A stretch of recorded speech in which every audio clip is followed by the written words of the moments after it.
All right, let's go ahead and get started here. So today is a very important day to be here and to pay attention, ask questions if you have them, because what we do today is going to be used throughout the rest of the semester, and then especially into calculus and anyone going on. So a clear understanding of what's going on here will help you out not only in this class but in future math classes. So please, if you have questions, I know last time we got into a little issue where I wanted some responses, let me know if you're having any issues with what I'm putting up here, all right? So we had started talking about angle of elevation and depression last time, remember at the end of last class? And I said we would do some more of that today. What I'm going to do is I'm just going to hold off on that for right now. We'll pick that up when we get to the end of Chapter 7. We'll do some more applications. I want to try and get through this section today, so let's start with this, all right? Any questions on homework before I begin? Any issues? Yes. Number 9? Okay. Let me look at it real quick. This was from 7.3, correct? All right. Number 9.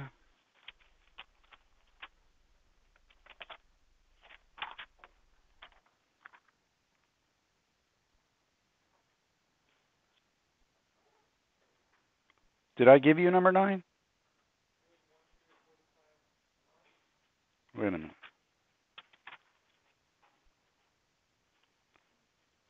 You sure about that? Page 530.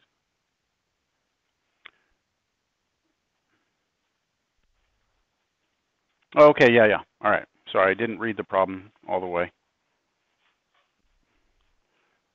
All right, so on number 9 from the homework, it says f of theta, it's telling you f of theta sine theta. It's saying that g of theta is cosine theta. It also tells you theta is 60 degrees, correct? And it says find f of theta over 2. Well, theta is 60 degrees, so that's f of 60 degrees divided by 2, which is f of 30 degrees. Right? Yeah, that is it. Yep. So, but f is sine, right? So you just want sine of 30 degrees. Okay?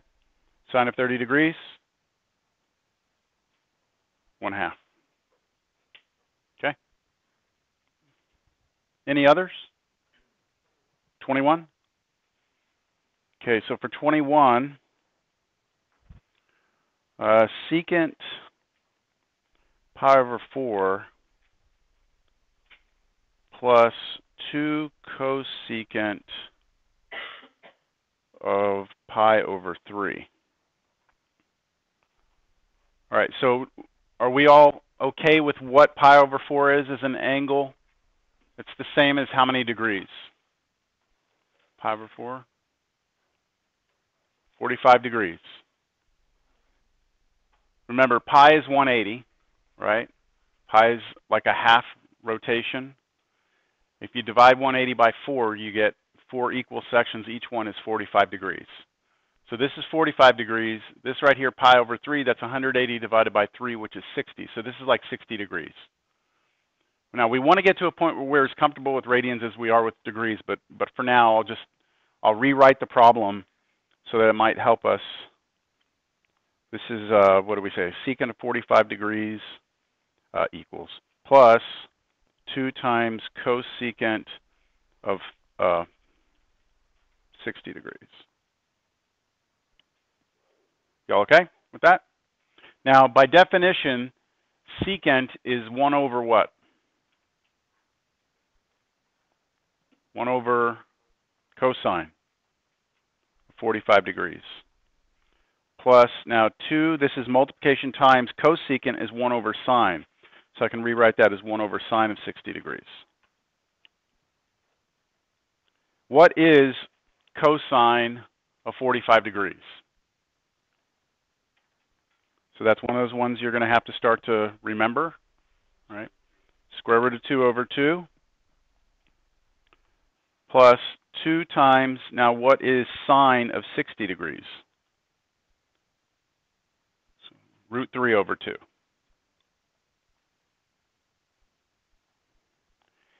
And so right here, when you have 1 divided by a fraction, you can reciprocate the fraction.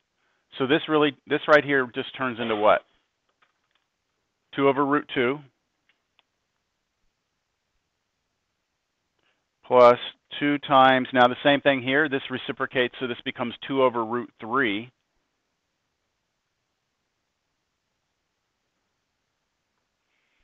And I suppose we could put these two together with multiplication. If I multiply these two together, all I have to do is multiply the 2 across the top, because that's really like a 2 over 1, right? It's really like a 2 over 1 times 2 over root 3. So straight across we get 4, and on the bottom we just get the root 3.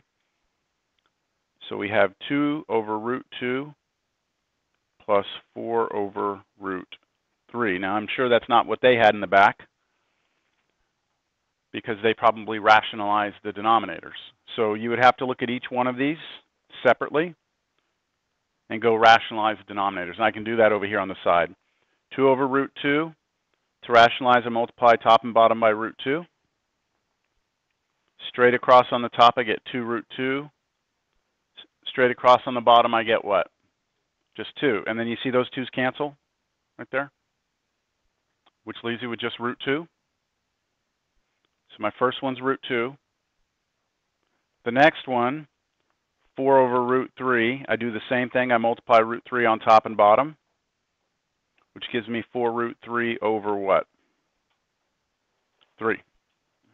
So that's this one, plus 4 root 3 over 3. That probably matches what they have in the back. That make sense? Was there anything in particular that you got hung up on? Maybe if you...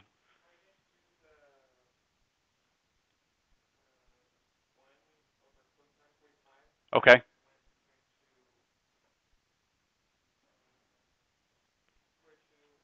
Okay, and that's fine. Oh, you did square root of 2 over 2. You just have to remember that, well, did you do 2 over root 2? Wait, you went straight to this? What did you go straight to?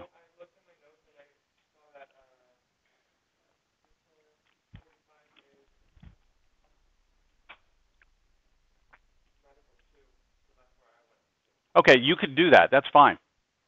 That's fine. You can do that. So you went straight from what we did in class last time. We did talk about what secant of 45 degrees was. You went all the way to here. That's fine. But then on the other one, did we have in our notes what cosecant of pi over 3 was? We probably... Okay. So, and then you hit it with the 2, and it would have become the 4 root 3 over 3. Yeah. So I did it this way just so everyone could see, like, really, you only need to know sine and cosine. Those are the only ones you really need to know at all these special angles. Because if you know what sine and cosine are, then you can get secant and cosecant by just flipping, right? You can get tangent by doing the sine divided by the cosine, and then you can get the cotangent by doing the cosine divided by the sine. So really, knowing sine and cosine are the most important things. Does that make sense to you? You just know those two?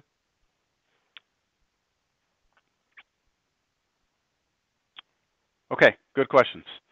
All right, today we are going to do 7-4.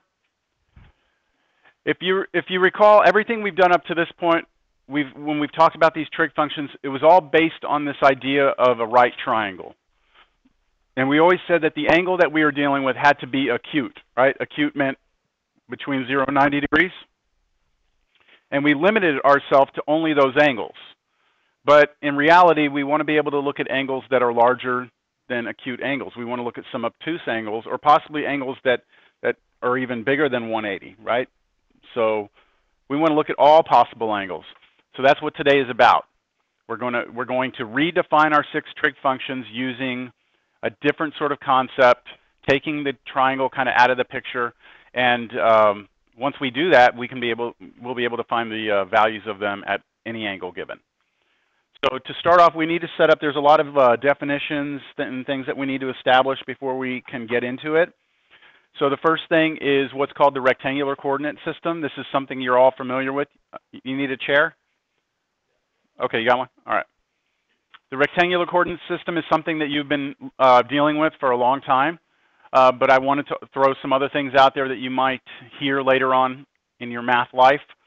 Whenever we're dealing with the rectangular coordinate system, we're talking about Euclidean space. Euclidean space is basically named after the guy Euclid, who was the one who kind of worked with this idea first. So Euclidean space, and specifically, this is a double struck R. I don't know if you've ever heard of like a capital R, but it's double struck, meaning two lines down the left side. Double struck R squared means you're in two-dimensional space, a flat sheet of paper. Okay, that's what we're looking at right now. So if we look at the rectangular coordinate system, we normally start off by drawing two sets of axes. Right, we call these the axes. The one that is horizontal we call usually the x-axis, and then the one that's vertical is the y-axis, right? And this is what we use whenever we are graphing things in college algebra, right? Our x and y-axis. So that's Euclidean R2 space, right? That's a rectangular coordinate system. The important aspects of this system are that these two axes are perpendicular to each other, right? There's a 90-degree angle there, right? We just need to all agree that that's the way it is. Not every space has to be constructed this way, but rectangular coordinate system is. Now, when we start talking about angles in two-dimensional space, we need to always start by agreeing as to where we will always start our angles at. Like, we all have to come up with some convention as to what the zero angle is. So when we look on the x-axis, start from the origin. If you were to construct a ray that would go out like this, so I put an arrow on it. It's kind of it's in blue. I don't know if you can make that out too well, but that right there, we will call this the standard position.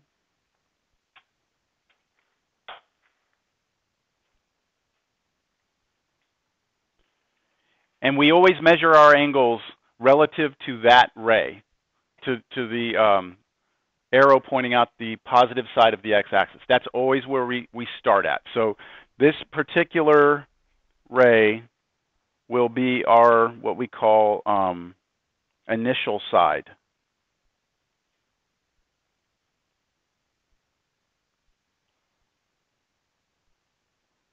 Okay, that's our initial side. So what we do is from there we start to create an angle, right? So an angle the angle is basically the measure between two rays. So I need to decide which way I want to start turning. Do I want to start from there and turn this way, like counterclockwise, or do I want to start going this way? Well, what would probably make most sense to us would be to go clockwise, because we love clockwise, right? We don't go counterclockwise very often. But with angles, we actually do go counterclockwise. That's the way we start measuring them. So if I start turning and I draw another ray, and it doesn't matter where I draw it, but let's just draw another one like this. Then that forms an angle in here, which I will label theta. This ray that I drew determines what's called the terminal side of the angle. So initial meaning start, right? The initial position would be the starting position, and then the terminal is where it terminates, so where it stops. Okay, and once you do that, you create this angle. And if you do it this way, where you stop doesn't matter, right? I could keep going. I don't have to stay acute. I could just keep going around, right? Just keep swinging it around. In fact, I could go all the way around and keep going. And so you can have an angle that's actually bigger than, what, all the way around was 360? You could actually have an angle that goes around maybe 3 or 4 times. So you've heard, like, what do they have like in those winter games? They do those spins and stuff off the half pipes. You don't see them. They do like a 720 or something, right? They're talking about degrees, talking about how many times they turned, right? So, or an angle through which they turned. So 360 times 2 is what? 720. So 720 is 2 full rotations, right? So you can have an angle that is greater than 360 degrees if you look at it this way. Make sense? All right, now, because of this picture, before we go into the actual trig functions, there's some natural things that happen as far as the way we can break up the two-dimensional space, all right? Does everyone kind of see that there are 4 natural kind of positions that your angle could fall into? Like your angle could be over here, top right corner, top left corner, bottom left, bottom right. So because of that, we like to label those 4 sections a certain way, and they're called quadrants. So that's what our next note is about.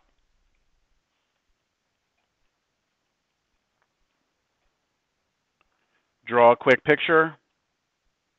Here's our Euclidean two-dimensional space.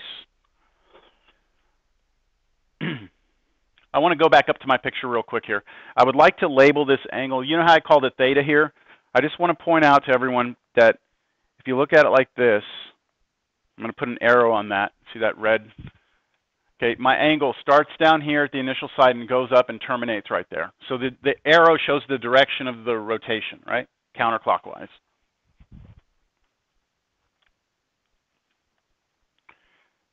So the quadrants, quad meaning what? 4. The quadrants, we can label them. Since there's 4, I need just to decide, you know, what's 1, what's 2, what's 3, what's 4, right? So you might think, well, let's just read it like a book, maybe left to right, like quadrant 1, 2, 3, 4. No, we actually go quadrant 1 here, then 2, then 3, then 4. So I'm going to say, I'm going to put it in the top right corner. I'm just going to call it Q1, over here Q2, down here Q3, down here Q4. So why is it that you think that they labeled it like that? Is it just to confuse you? Why is it like in a counterclockwise direction? Think about your angle, right? If your angle starts here and starts getting bigger, right? You're in quadrant 1, right? Naturally, you would want to then go to where? Quadrant 2, right? You wouldn't want to be jumping from quadrant 1 to 4, right? You want to go 1, then to 2, and then you'd want to go to 3, and then you want to come back through 4. Yes? Uh-huh. It can. Yes, it can. But for us, and this is the next thing I'm about to label this thing, for us we said the standard position, the initial side's here, and then we always rotate counterclockwise. The counterclockwise rotation, that angle is a positive angle. If we go the other direction, it'll be considered a negative angle. So we wanted our quadrants to follow what happens as our angle gets bigger, but making sure that it's a positive angle that we're talking about. So here, let me label this now. If we go counterclockwise like this, okay, if we go counterclockwise, this is a positive angle.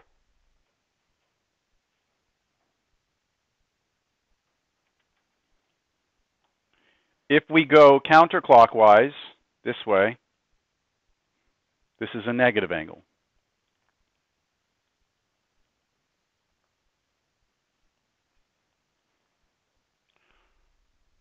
So think about this. 180 degrees, right, would take you to the x-axis pointed out to the left, wouldn't it? 180 degrees is here. But that's the same as negative 180, isn't it? So to get to here, I could go positive 180, or I could have started here and gone a negative rotation of negative 180. Do y'all see that?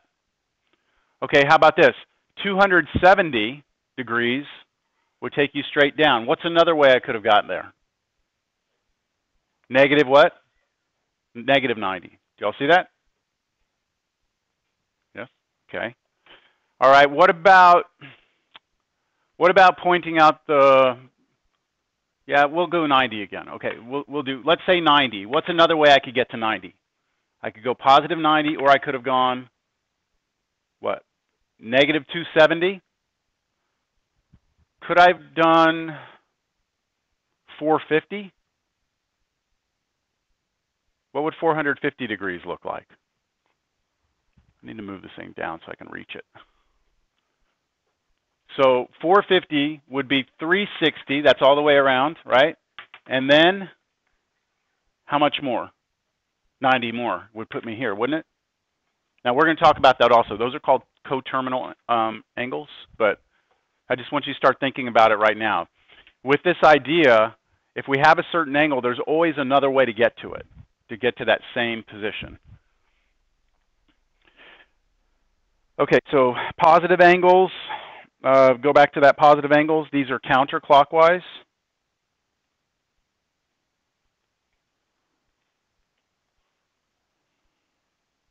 And negative angles are always clockwise.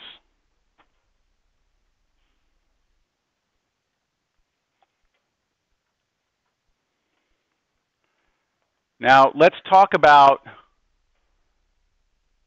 our angles in each of the quadrants, all right? Now, I need to go to a new page to do this.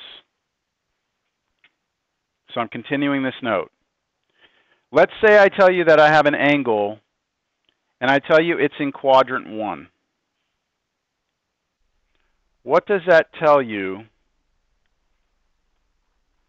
about that angle and how big it can be if I'm in quadrant 1? Oh, yeah, and also let's say that, you know, it's a positive angle. All right, let's say it's a positive angle. Because you could be in quadrant 1 and be a negative angle, couldn't you? Like you come around the other way? Well, let's just assume right now that we are a positive angle. Then would you agree that the angle that we have there needs to be somewhere between 0 and 90 degrees? Yes? How could I say that in terms of radians? Between 0 and what? Pi over 2. Right?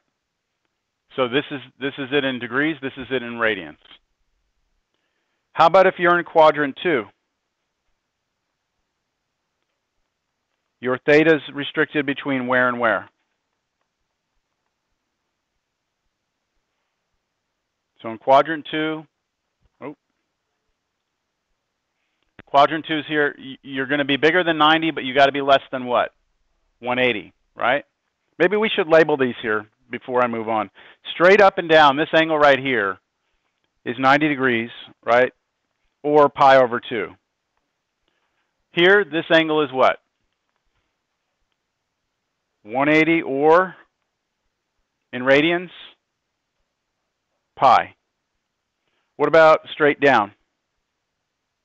270 or 3 pi over 2. And then what about all the way around? 0 degrees, right? Or 0 radians, same thing. Or you could say 360, or you could say 2 pi, couldn't you? All those would be the same?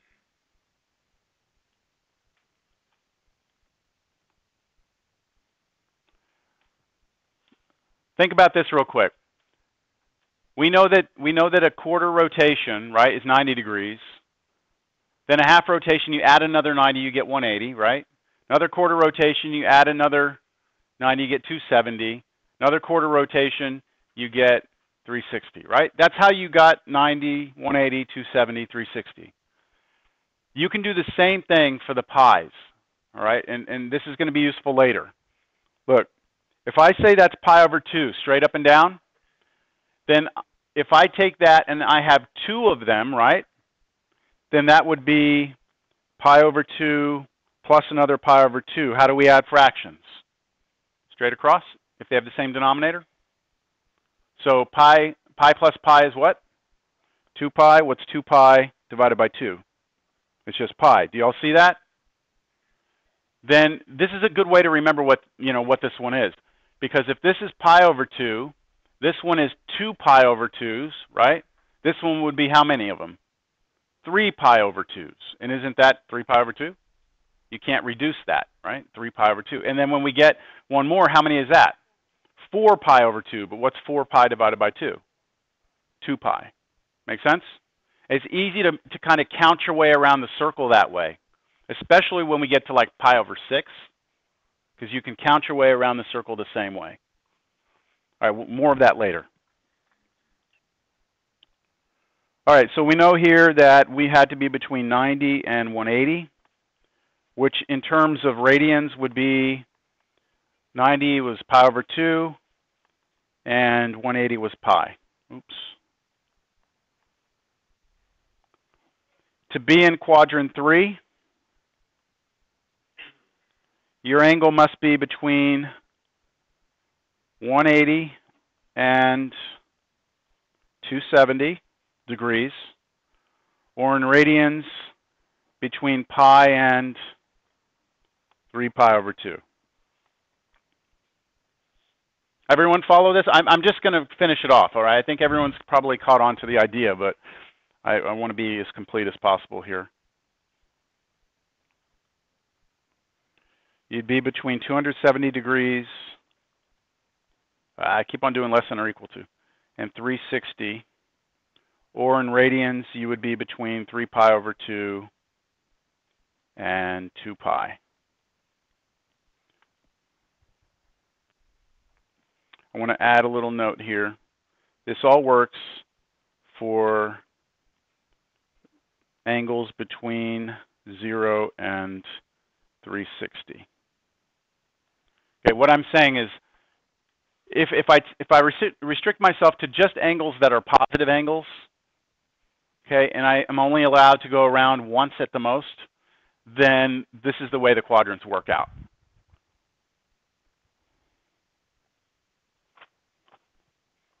Any questions? A lot of this is just a build up to what we're going to do today. So, next note, 743.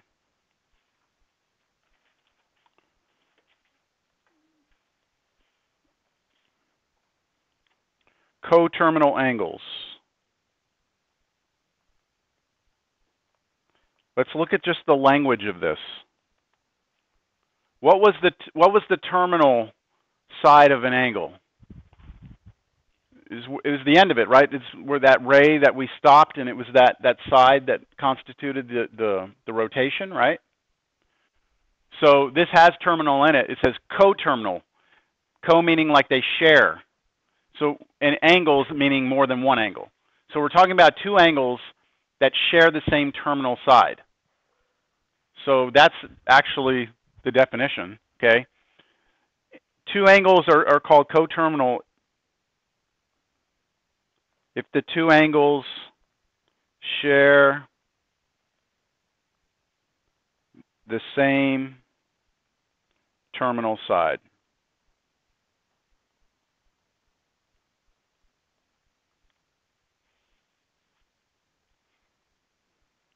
And I'm going to give you some examples within this note.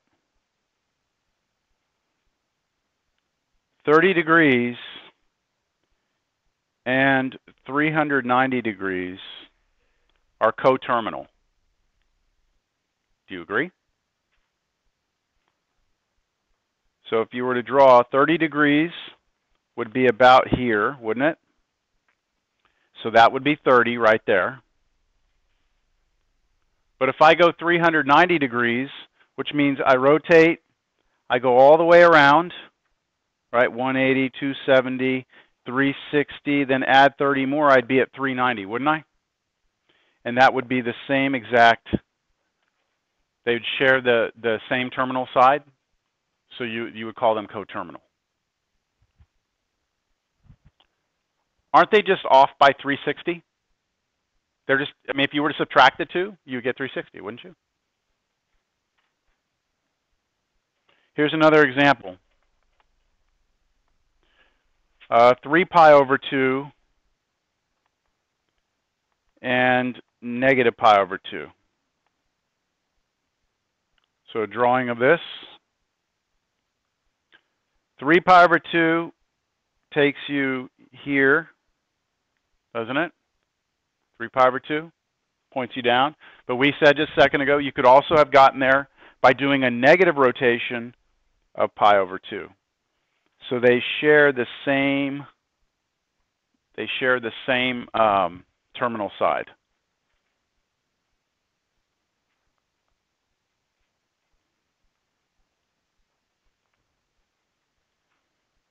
One more example. How about pi and 7 pi? Are those coterminal?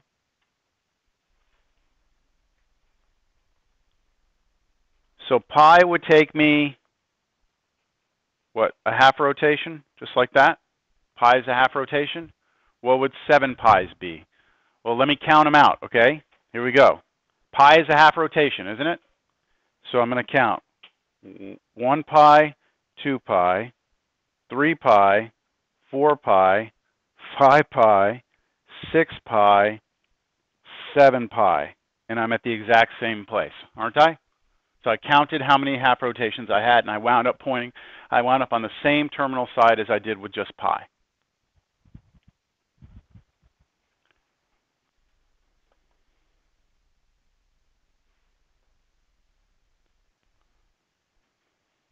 Now, we will get some practice in just a minute. We're going to do some examples where I'm going to show you how to find a coterminal. Like I give you an angle and you find a coterminal. Here I'm just giving you the idea of what two coterminal angles look like.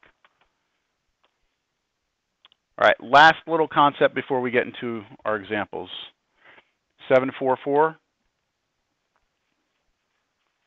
something called a reference angle.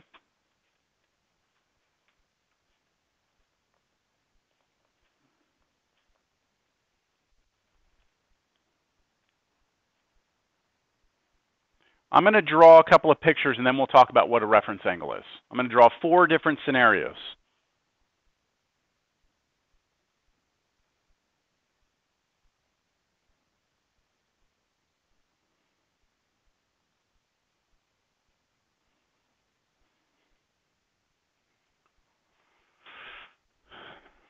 I'm doing 4 different scenarios because I want to look at all the possibilities for all 4 quadrants, right?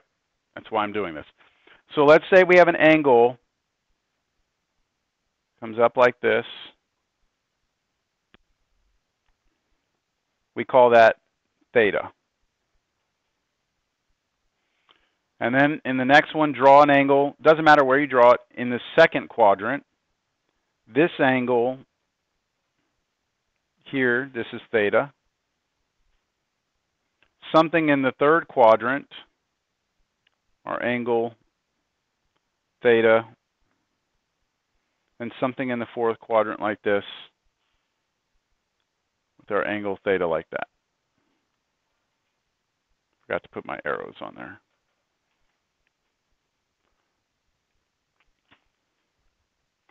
So we have an angle in each of these examples in the first, second, third, and fourth quadrants, right? A reference angle is a positive, listen to what I'm saying, it's a positive acute angle between the terminal side, okay, of your angle and the x-axis. Okay, it's positive, it's acute, which means it's less than 90, and it connects your terminal side with the x-axis. So let's look at the first one here. I need to draw an angle that goes from this terminal side down to the x-axis, and it needs to be smaller than 90 degrees. The only candidate I have is the same angle that I originally had, right? This angle right here is the same as this angle here. Do y'all agree? I'm going to label it theta with the subscript r so that everyone understands that that's the reference angle. So in the first quadrant, your reference angle is the same as your angle. There's nothing there, they're the same angle. But look in the second quadrant. I cannot use the same angle. Why? As my reference angle. I can't use theta. Why? Because it's more than 90. It has to be an acute angle, and it has to connect your terminal side to the x-axis. So we're talking about this angle right here, aren't we? That's the angle that connects the terminal side down to the x-axis. That's our reference angle.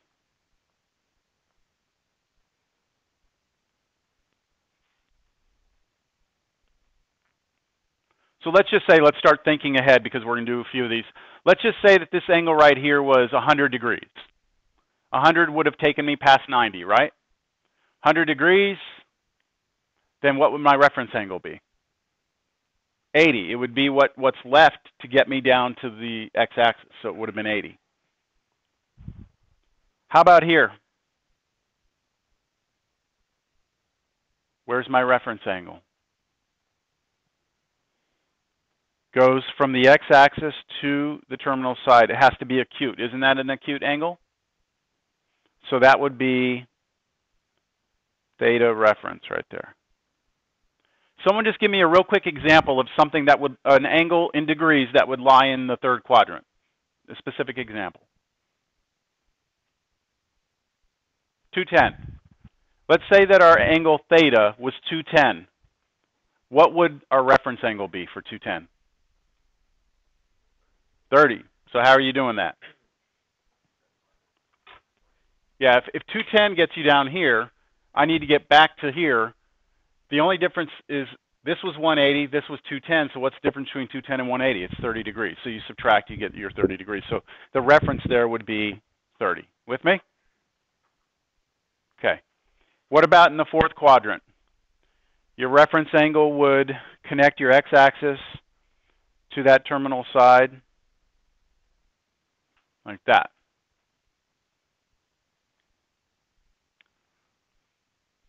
So someone give me an angle in the fourth quadrant.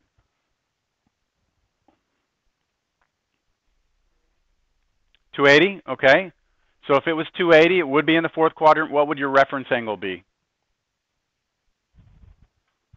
How much more would you need to go to get to the 360? What? Other way around. Subtract 280 from 360 and you would get 80. Okay.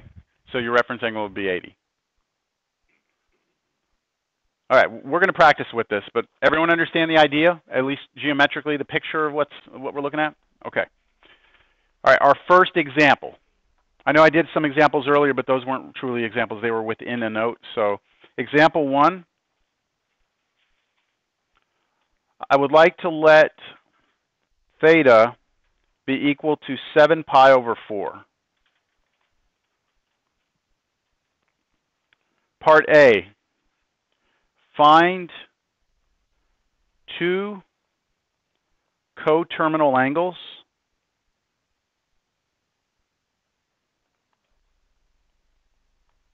Part B, find the reference angle.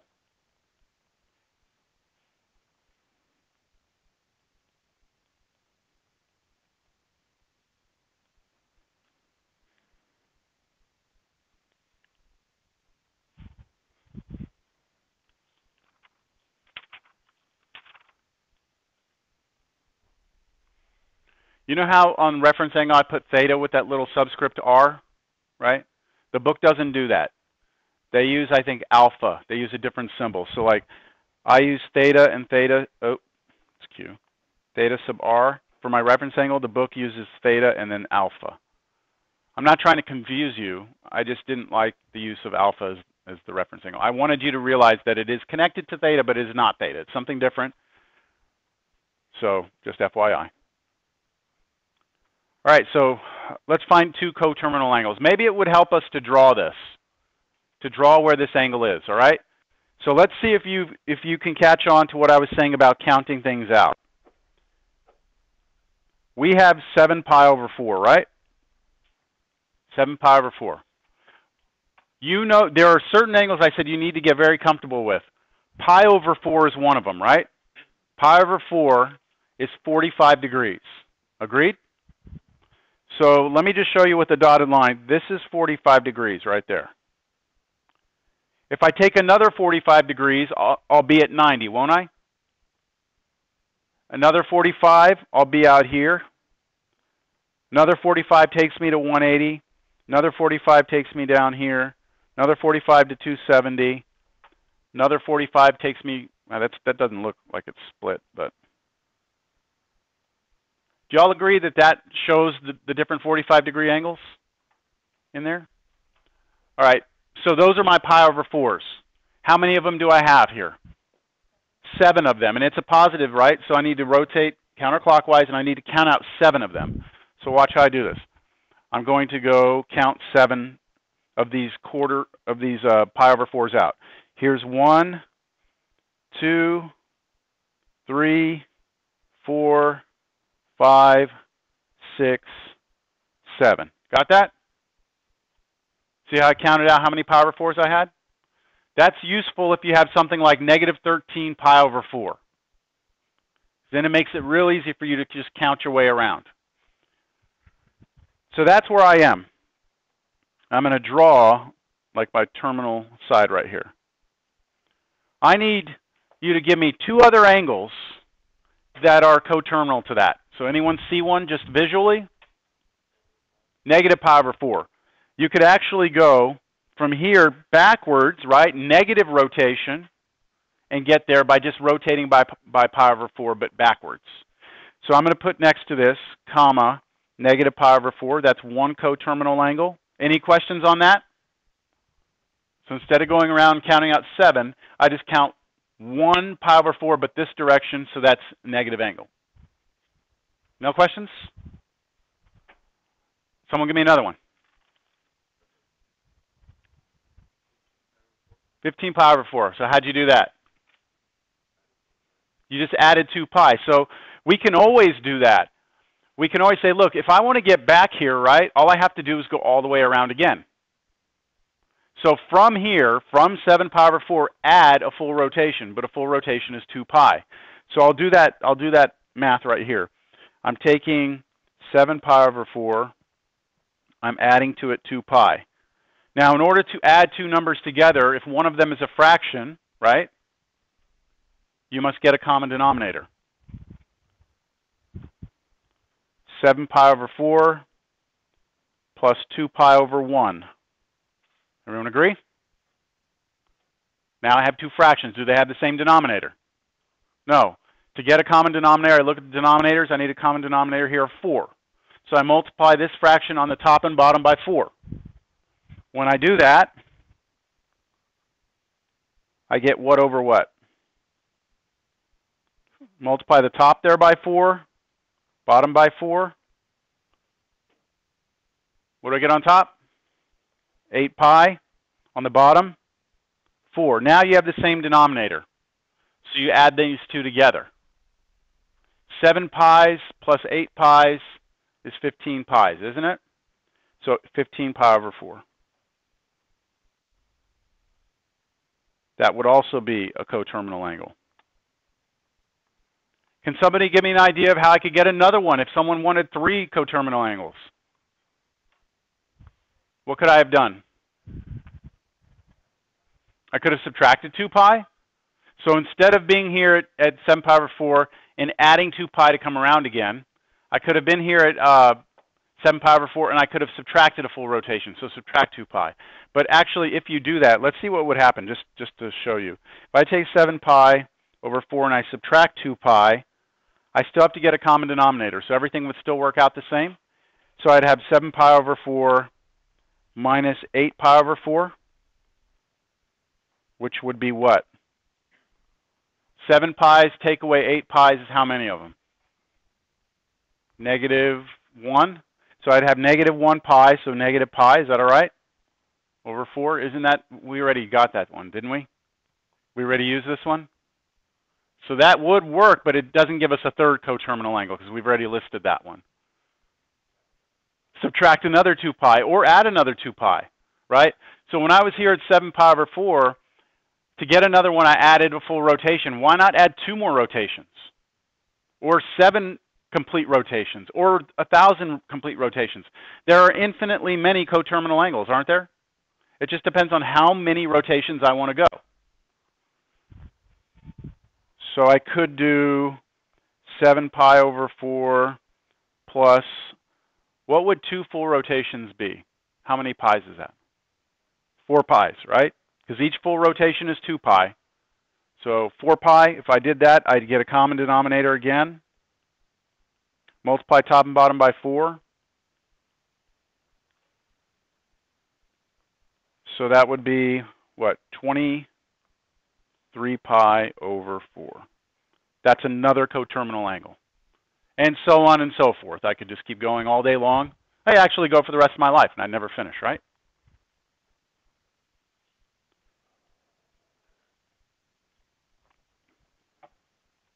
So are we all clear on how to find a coterminal angle? All right, how about the reference angle? Be very careful. What's your reference angle? What is the acute angle that is between the x-axis and your terminal side? It's this one right here, right? The red one? However, in our definitions of reference angle, we said the reference angle always had to be looked at as a positive angle. So we're really looking at it like almost like an absolute value. We're saying, what's the measurement of that angle? I don't care which rotation it was, just how big is that angle? So how big is this angle? Pi over 4. So your reference angle is pi over 4. Understand the reference angle is the measurement of how big the angle is. It's not necessarily taking into account which way you've rotated. So I'll put that, I'll just put it right here at the bottom. Our theta reference is pi over 4. Positive, always. All right?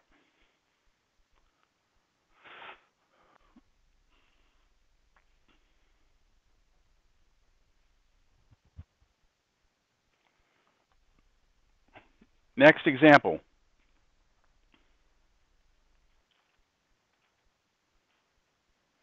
Let theta be equal to 192 degrees.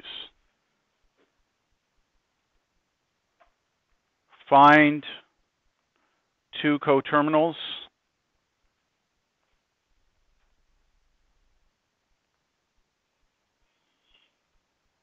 and then find the reference.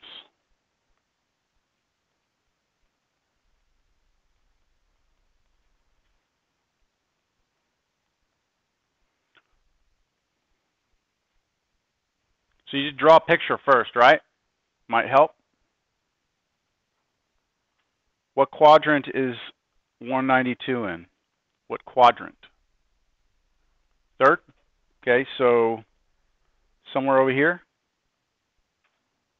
this angle like that is 192 degrees.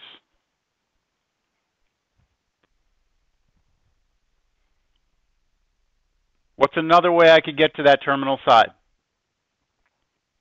I always like to get the negative one because you can get it just kind of by looking and thinking about what angle is left here.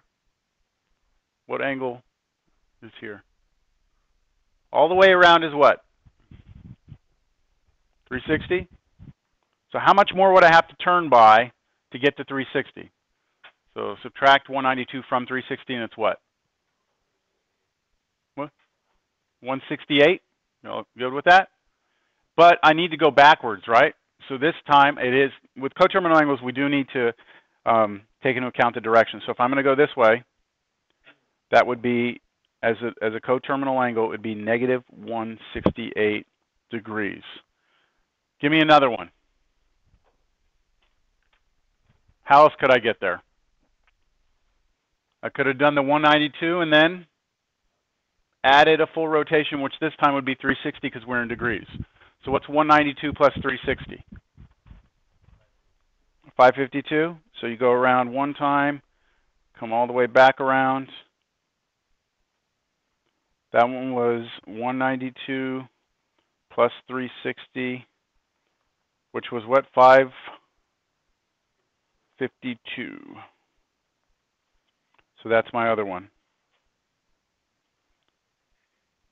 What about your reference angle?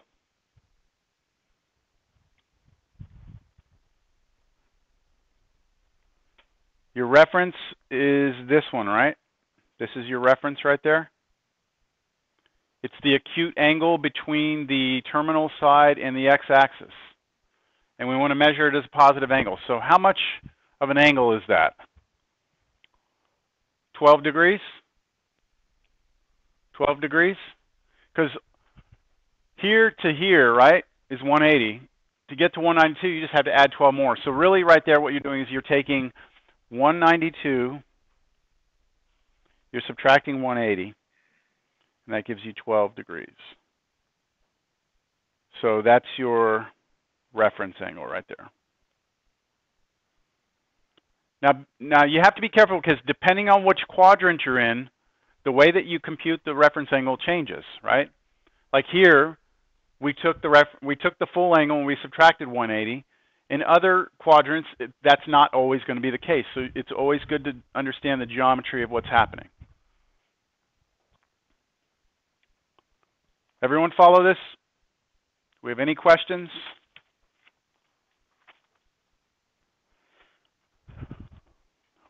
All right, we're ready. We've got all the build-up. Now it's time to get to the trig function of any angle.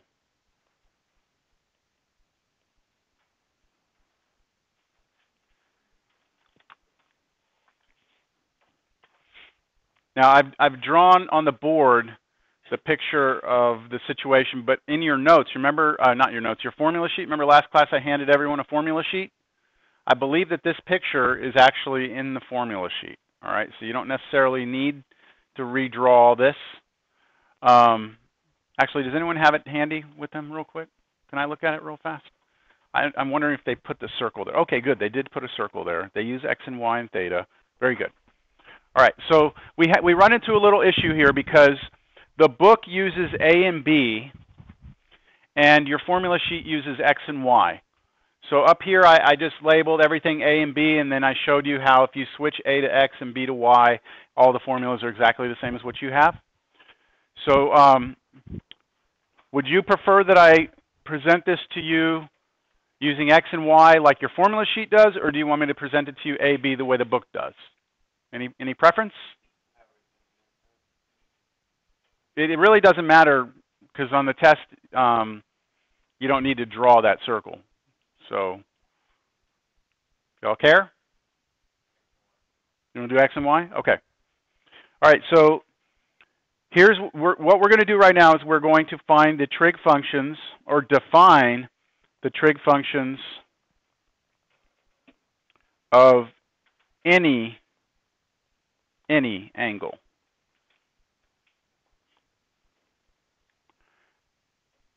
It does not have to be acute anymore.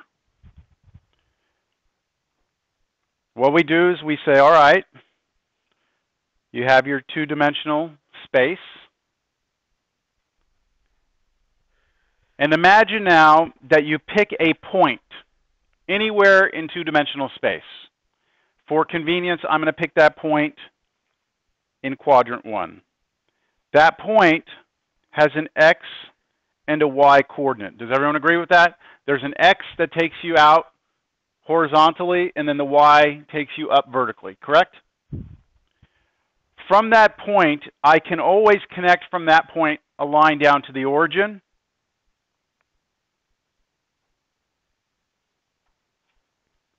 And that line has a certain length to it, doesn't it? I will label that length R. It's really going to stand for radius, but we'll just label it R right now. Okay, everyone agree with that picture? Now that point is like a ball on a string attached to the origin. I could, if I want, spin that ball around and draw a circle, can't I? So I'm going to do that now. I'm going to draw a circle very lightly. It doesn't have to be too dramatic. Just imagine a circle that goes all the way around. Okay? So if I spin that ball around, but I keep it attached to that rope, R, it's going to lie on that red circle, right? All right, now,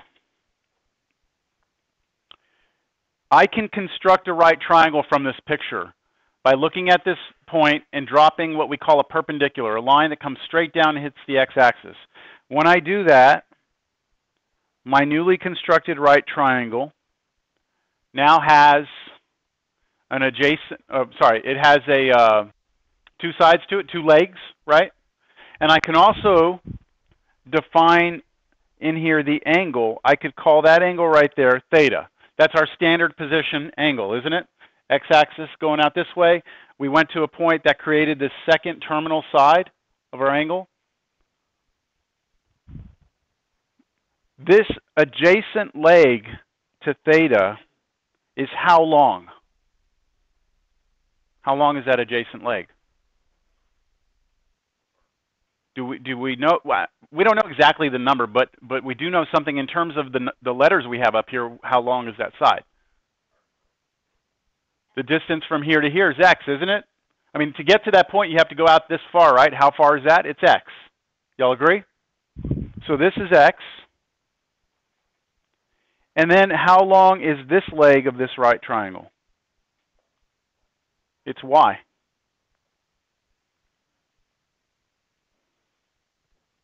Because that's your up and down, isn't it? And going off of the way we defined the trig functions in the past, we defined them off of a right triangle, didn't we? We always said sine was opposite over hypotenuse and cosine was adjacent over hypotenuse and so on and so forth. It's the same exact story here, all right? The difference is going to be when I move that angle into the second quadrant, right? You're no longer going to have a right triangle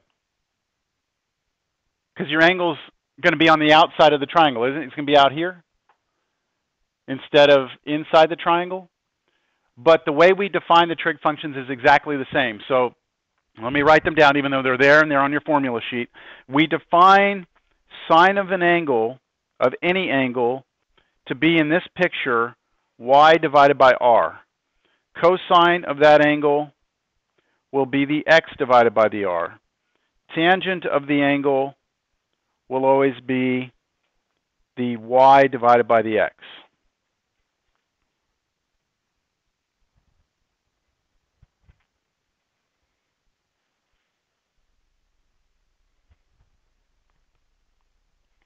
And then all of the other three are just reciprocals, right? That, again, has not changed.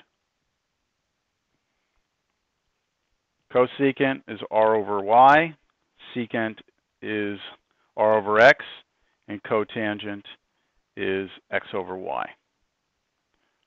So would you agree that in terms of this picture, there's nothing new, right? If we're in the first quadrant, right? If we're in the first quadrant, all the trig stuff is exactly the same as it's been since we started with right triangles. Because in the first quadrant, I can always draw a right triangle, can't I?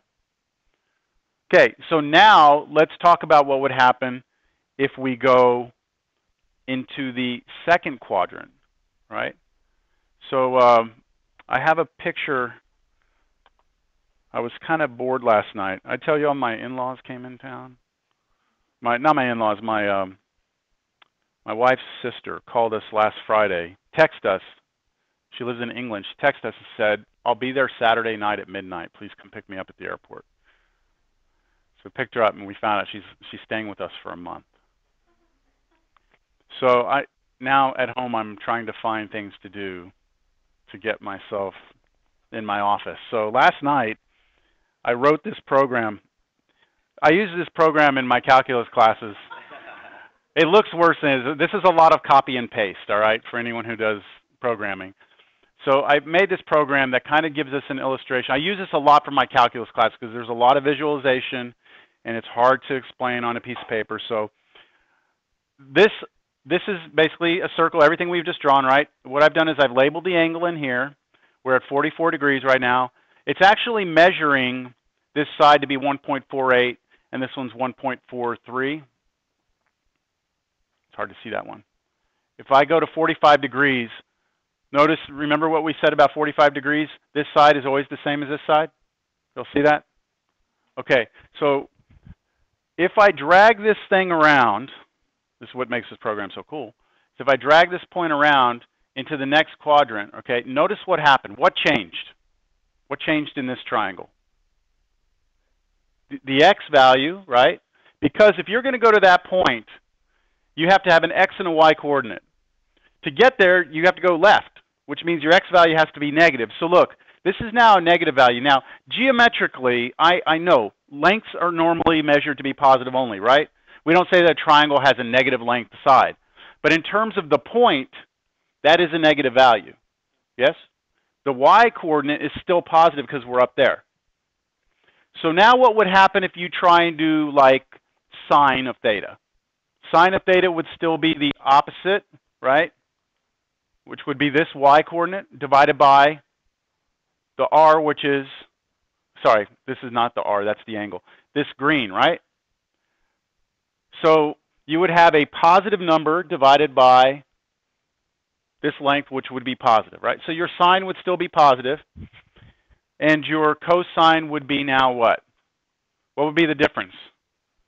Cosine would be a negative number divided by a positive number, which would turn out to be negative, wouldn't it? Now, I thought that this was a little difficult to visualize, so what I did instead is I made this where I can actually show you the same angle on the other side. So look, here's 45, right?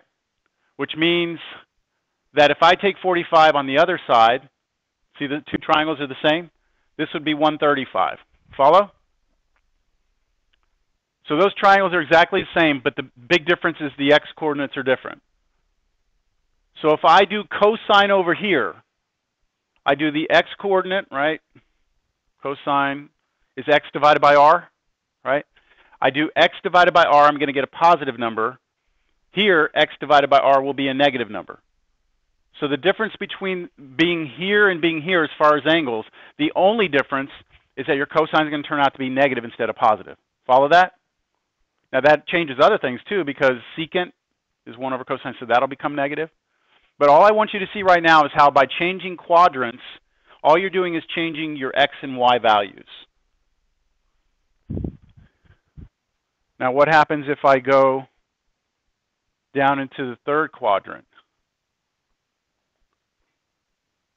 So I go negative 1.46 this way, and then instead of going up 1.46, I go down 1.46. So now both my x and my y coordinates are both negative, aren't they? And so when I do sine, I'm going to get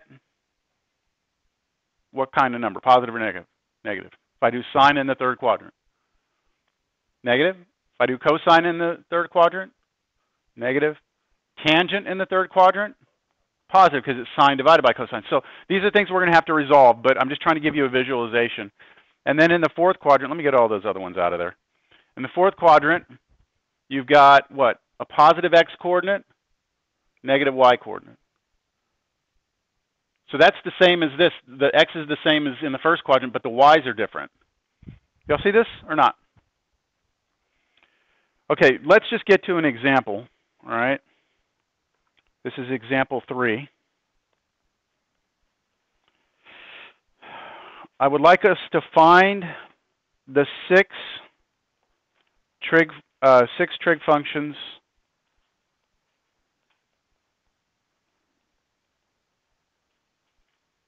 of the point -3, 4.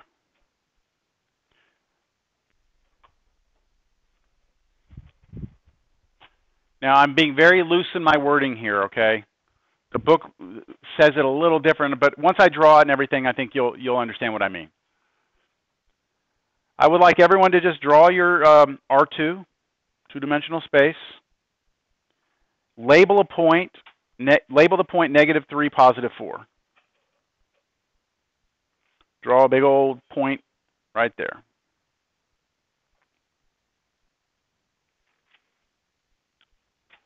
I can construct a line that goes from there to the origin, and then that establishes my terminal side of my angle. My angle is the angle that starts off in the standard position and rotates to that terminal side. So the angle I'm talking about right here is this angle, theta. Y'all see that?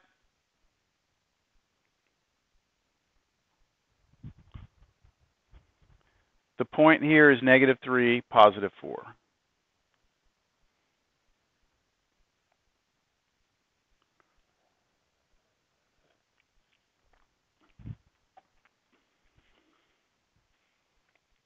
So what is, what's the definition of sine? It is my y coordinate divided by my r, right? Do I know what R is?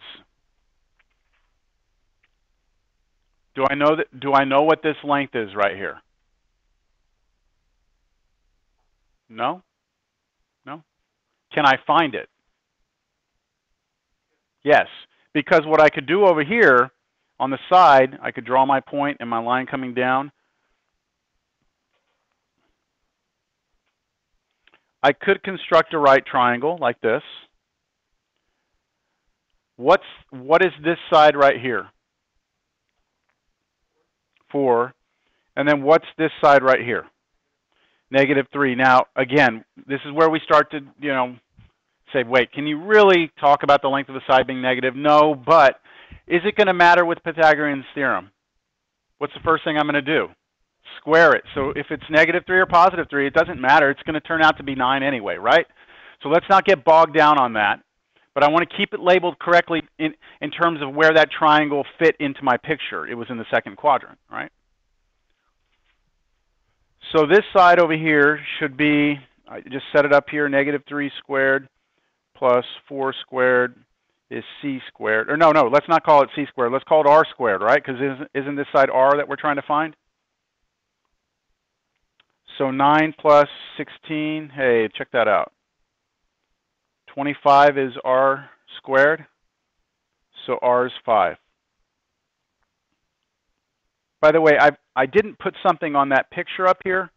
It's in my notes, but I forgot to put it up here. Just a big note to yourself here. R in this is always positive, okay? Always. Your x's and y's may change because of what quadrant you're in. Your x might be negative, your y might be negative, but your r is always positive.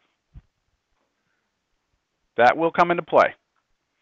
Because here, when I took square root, it could have been plus or minus 5, but with r being positive, it has to be the 5. All right, so I'm just going to list out what I know right now. I know what x is. It's -3. I know what y is. It's 4. I know what r is. It's 5. And if you know those 3 values, you can get all 6 trig functions using those formulas right there. So sine of theta would be what? 4/5. Cosine theta would be -3 over 5. Tangent theta would be the y divided by the x, so 4 over -3. And then the other 3 are these flipped over, aren't they? Just flip the fractions.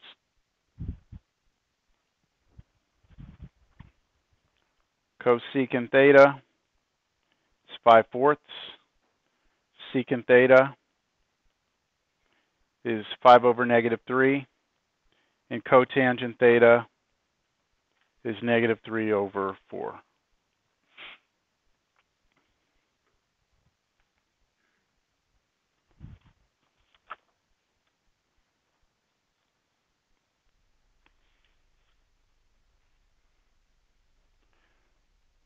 If you look back in your notes from what we did before, every time we ever found the 6 functions, the 6 trig functions from the homework before this and what we did in class, we never had sine or cosine ever be negative. It never happened.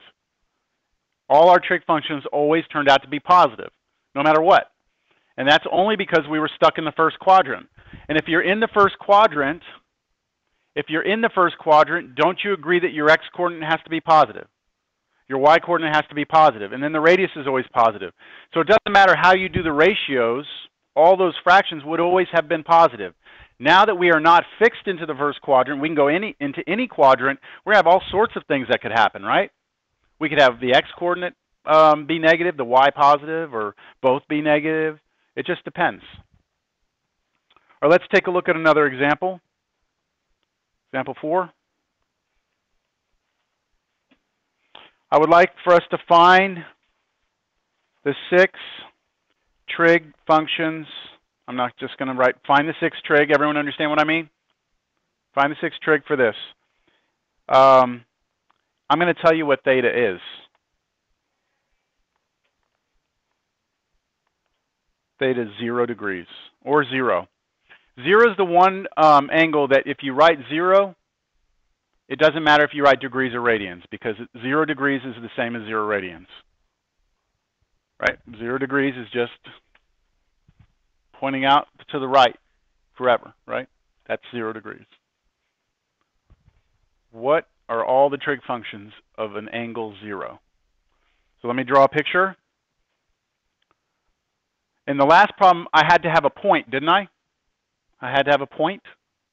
Well, I'm not giving you a point. I'm just telling you that my angle points to the side, that way.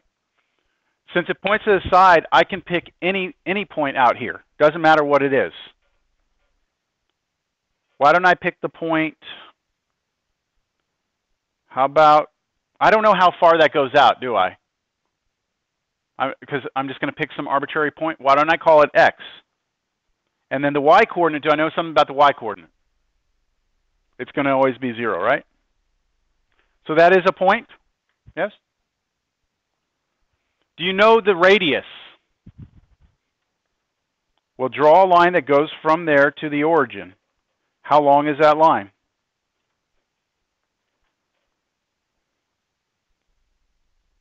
What is it? It's x, isn't it? Because I'm pointed straight out, the distance r is actually the same as the distance x. That's the key to the problem. Because if r is equal to x, tell me what sine theta is.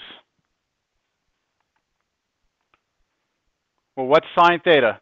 Our definition is the y-coordinate divided by the radius. Right? The y-coordinate divided by the radius. What's the y-coordinate for us?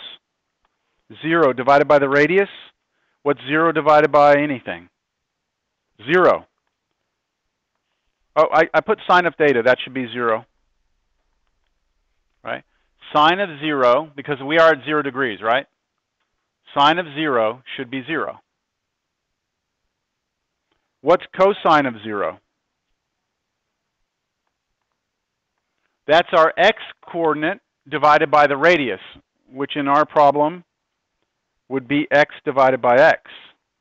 But anything divided by itself should be 1. So sine of 0 is 0. Cosine of 0 is 1. What's tangent of 0?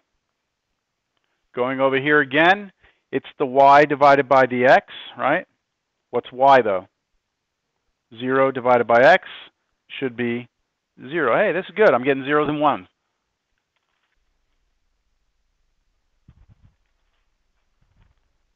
Now, here's where things start to kind of get a little weird. What about cosecant of 0? Undefined, why? Yeah, I would have to do the reciprocal of 0. What the heck does that mean? What's the reciprocal of 0? 0? Well, flip this fraction over, right? Go back to the definition of cosecant. It's r divided by y, isn't it? So if I take r and try and divide it by y, that's 0. Division by 0 is not allowed, and therefore this is undefined. Crap, that's a bad thing, because where we're headed with all of this, okay, what's happening is that eventually we have all these trig functions, all 6 of them, right? And we're going to start to understand their behaviors and the way they act. And we're going to start looking at these functions, start graphing them, like graphing the way we graph quadratics and polynomials and rational functions. And we might have places where the function's undefined, where we might have like vertical asymptotes and things like that. We just showed that the cosecant function, you cannot plug 0 into it. If you do, the function is undefined. What about secant? What's secant of 0? So I'm going to go to the definition. It's r divided by x, right? R divided by x, but what was r? It was x, so x divided by x is 1. Or you could have just done secant is the reciprocal of cosine. What's the reciprocal of 1? 1. That one worked out a little easier if you just look at the reciprocal. What about cotangent of 0?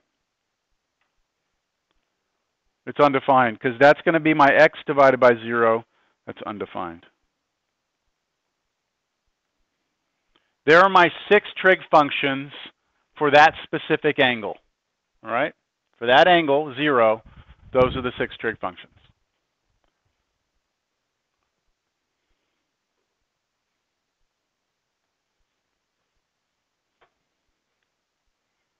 Example 5.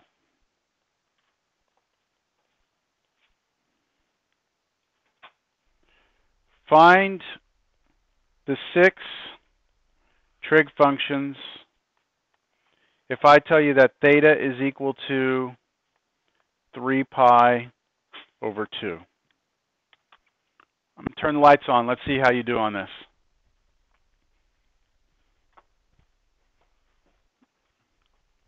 Let me know when you get it, because I want to see how long it takes people to do this.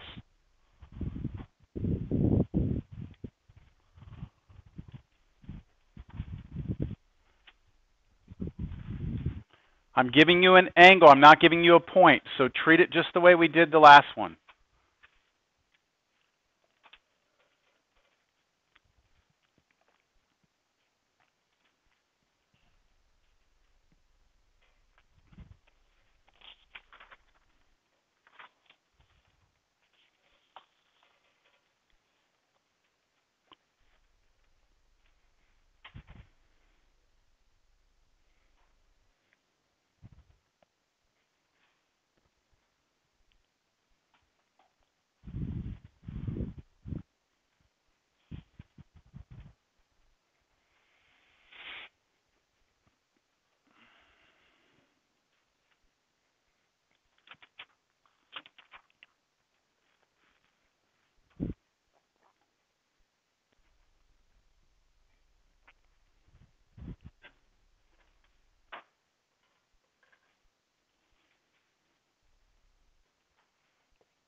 Anybody there yet?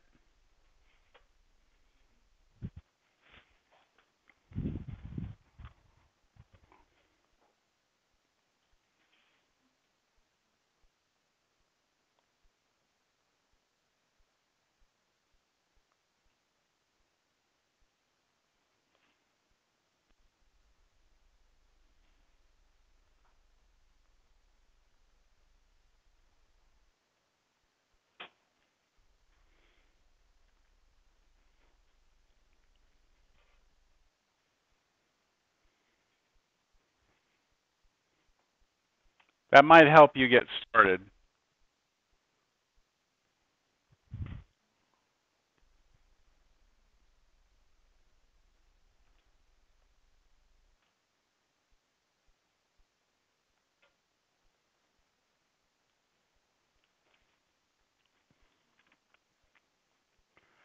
Sine is -1, cosine, okay, 0, tangent, undefined. Good, really good.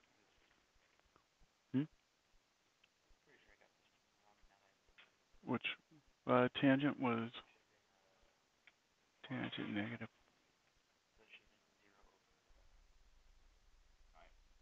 Tangent is y. Yeah, you just wrote it down wrong, but you did get the correct result. Yeah.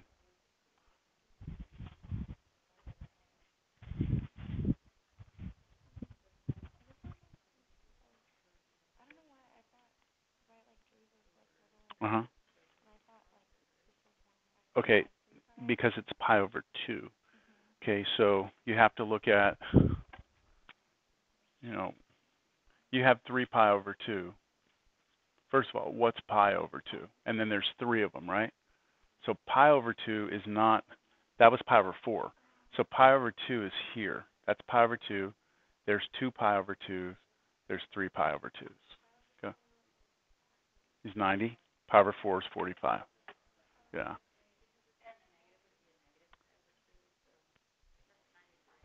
Yes.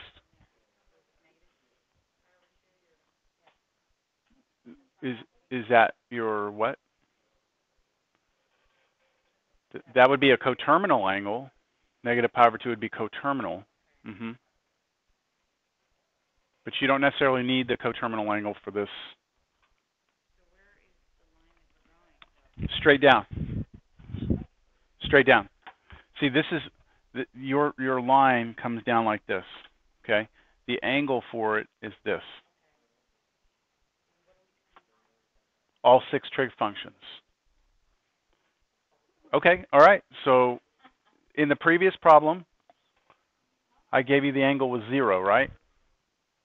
The angle was 0, which pointed us out this way.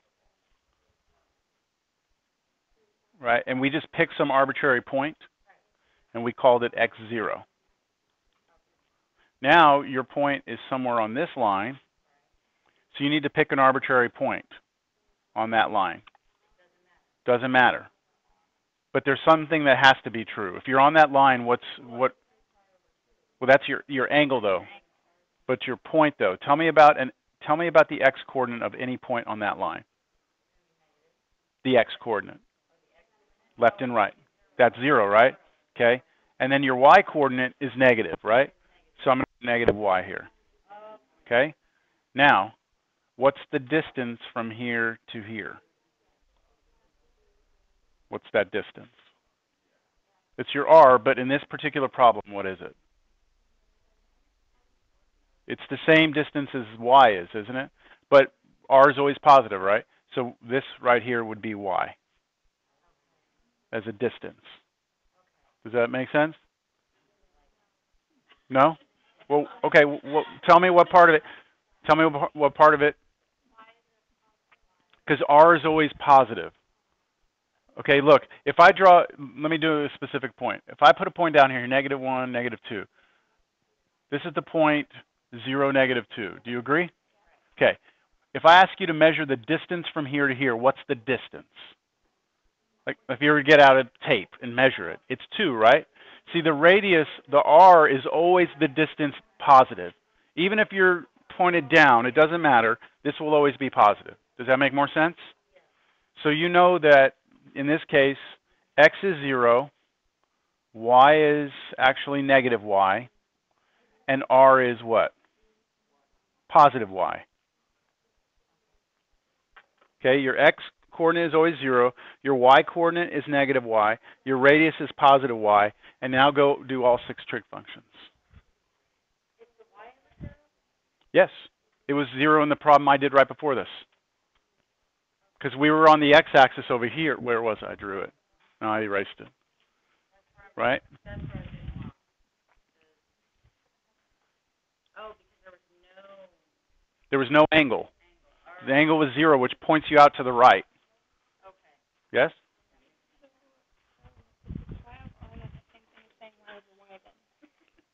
In this particular one, well, no, what's y for us, though? Be careful. Y for us is actually negative y. So which one are you doing right now? Sine? It'll be negative y over r, but r we said was y. So what's negative y divided by positive y? -1. So you get -1. That's right. This only happens at 0, pi over 2, pi, and 3 pi over 2 that we have this weird situation.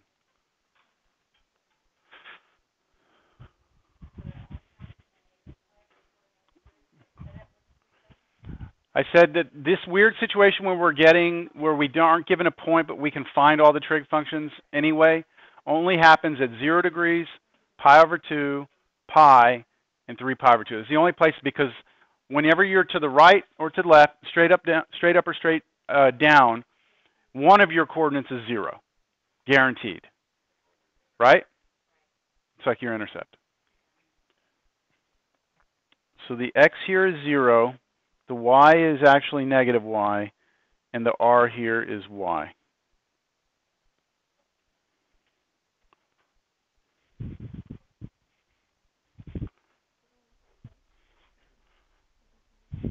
So what is sine of 3 pi over 2? What did y'all get? Negative 1? Sine of 3 pi over 2 is negative 1?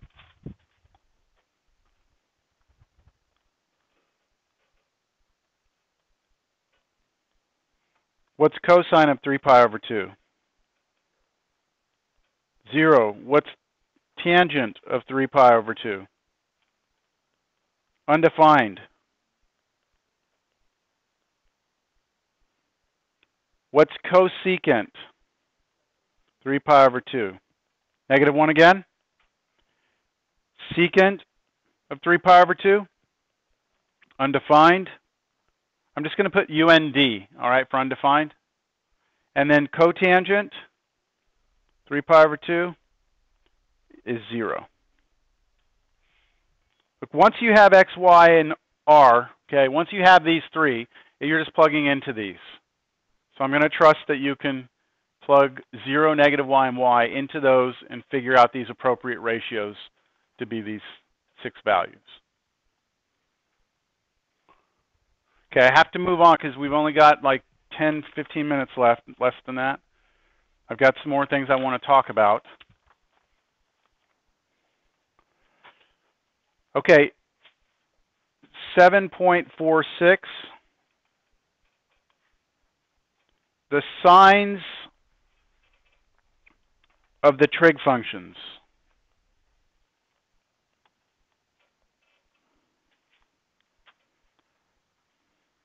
Signs, by what I mean by signs are positive and negative, right? If we are in quadrant 1, tell me about the x-coordinate. If we're in quadrant 1, the x-coordinate has to be positive. So x, I'm going to put here, x has to be positive. Is that all right? What does y have to be over here? Positive. And then, of course, r is always positive, isn't it? So if I look at what is sine of theta, again, I'm in the first quadrant. Sine is y divided by r, right? So if I take a positive number divided by a positive number, I get a positive number. So this will be positive. What about cosine? Positive again. What about tangent? Positive. Y'all get that or not? Okay. Then if these are all positive, what about the other three trig functions? They should also be positive, right? Because they're just the reciprocals. So I'm not going to write that down, but do you understand the other ones would be? Right? Okay, what about in quadrant 2? The x value here is what? Negative, right? In the second quadrant, your x is negative, your y is positive, and of course your r is always positive. So what would sine be over here? It's positive. Because sine is your y divided by your r. Positive divided by positive is positive. What about cosine of the angle over here? It would always be negative. Because it's your x divided by your r, so negative divided by positive would be negative. And then, of course, if your sine is positive and your cosine is negative, then your tangent, which is their reciprocal, or their ratio, would be negative. And we can march our way all the way around doing the same process, right? But I'll just get, well, do you want me to finish filling it out? I guess I can. X is negative here, y is negative here, radius is positive. Sine down here would be what? Negative. Cosine would be negative. Tangent would be positive, because a negative divided by a negative would be positive.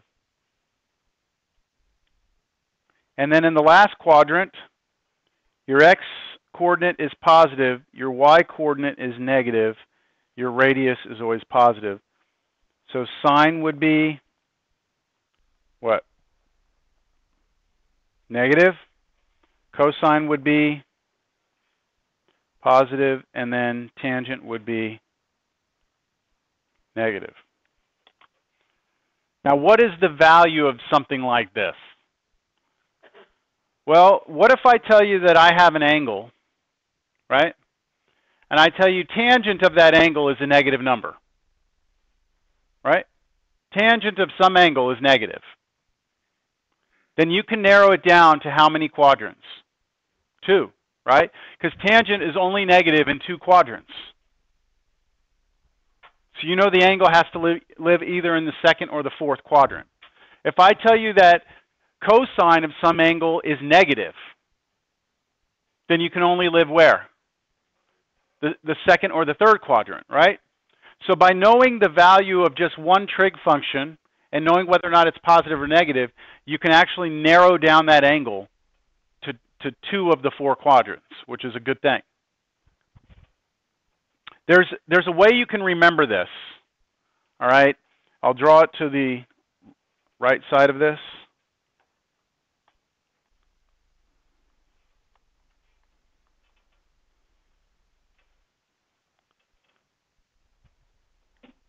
Has anyone ever seen that before? Yeah. How do you remember how you were told to remember this? No?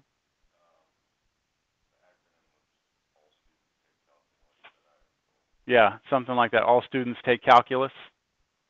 If you go starting in the first quadrant, moving yourself around, again, counterclockwise, all students take calculus. What this does is it tells you which trig functions are positive in that quadrant. So in the first quadrant, what trig functions are positive? All of them. What trig functions are positive in the second quadrant? Just sine. That means cosine's negative and tangent's negative there, right? But this doesn't talk about the reciprocals, like cosecant, secant, cotangent. Am I making sense or not? Look, if sine is the only one that's positive in the second quadrant, then that means what's the reciprocal function? Cosecant is also positive. The rest are all negative. Got it? All right, and then this one, the only thing that's positive here is tangent. That means all the others are negative. Sine's negative, cosecant's negative, cosine's negative, cosecant, did I say that already? Secant is negative. And then, of course, cosine would be the only one positive there. If that helps you, it helps you.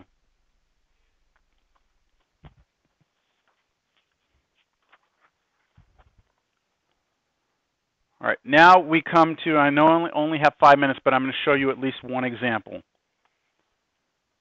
Example 9, I believe. Is it 9? No, it's not 9. I skipped a few. 6, okay.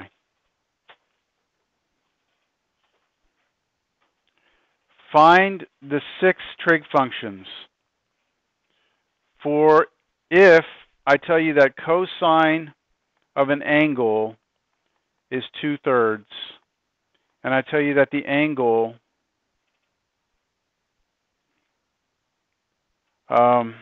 theta is between 180 and 360. Come on, we only have 5 minutes. Let me see what I can do here. You have to find all 6 trig functions, right? I've already given you one of them, right? I've given you what cosine is. Right now, you know cosine is positive, don't you? From this information. Cosine is positive. That tells you that you are in which possible quadrants if cosine is positive. I'm either in the first one or the fourth one, right? So what I'm going to do is I'm going to cancel those out right there, okay? I know that I'm somewhere over there. That's where my angle is, right? Because that is because cosine is positive, right? That I can say that. But what do I tell you about this angle right here? I tell you that the angle has to be between 180 and 360, which means I'm between here and here, right? Which means I cannot be where? In the first quadrant. So I can chunk this out. That means I am in the fourth quadrant. Agreed? Okay. Now, since I'm in the fourth quadrant, I know my point is out here somewhere. Now, my triangle may not look right here, but I'm going to just pick a point out here. And what I'm going to do is I'm going to construct a triangle in that fourth quadrant like that. Do y'all see that triangle? Yes? Okay. I'm going to draw that triangle over here to help out. If cosine is 2 divided by 3, and I know that the definition of cosine is what over what? X over r, then what's my r? My r is 3, isn't it? My radius is 3, because look, radius is the bottom. I can label this triangle to have a radius or hypotenuse of 3. And then the x coordinate is what? 2, which would be this coordinate up here, wouldn't it? The x is my left and right. Do y'all follow that? Now, what I can do is I can get this side. So do your Pythagorean to get that side. I'm going to call that side y, maybe, or b or a, whatever you want. And figure out what it is. Pythagorean identity tells me y squared plus 2 squared must equal 3 squared. That means y squared must equal 9 minus 4 is 5. So y is root 5. And this is where we run into a little bit of thought process here. I'm going to have 2 minutes. I might have time to spare here. What is it that I have to consider? What quadrant I'm in, right? I'm saying y must be root 5. Now I have to actually consider that it could be negative because of the fact that our angles are allowed to be bigger than acute angles now. And is it obvious from here that our y must be negative because we had to come down to get there? So that side right there, I need to label it as, I'm going to erase the y, negative root 5. That's the big deal here. So in summary of my triangle, in my situation, I have an x value of 2. I have a y value of negative root 5. I have an r value of 3. Once I have x, y, r, I can get all 6 trig functions. These are test problems, okay? These are what you see on tests. Now they get more complicated, right? They definitely get more complicated. But for now, it's a good start. We'll pick up exactly with that, next week. I put your homework assignment up over here, and I'll write it down here so you'd have it in your notes too. But everything up on this homework assignment through 49 you should be able to do. 83 through 99 are problems like this. I encourage you to start them, but you may run into some hang-ups because I haven't shown you like different variations of what you could get. All right? All right, everyone. I'm supposed to do attendance, but I forgot the folder that has the attendance on it. So everybody is here? Anybody not here? Okay. Everyone have a good weekend, all right? Let's have a quiz next week. I don't know when, but we need to have one, don't we? It's time.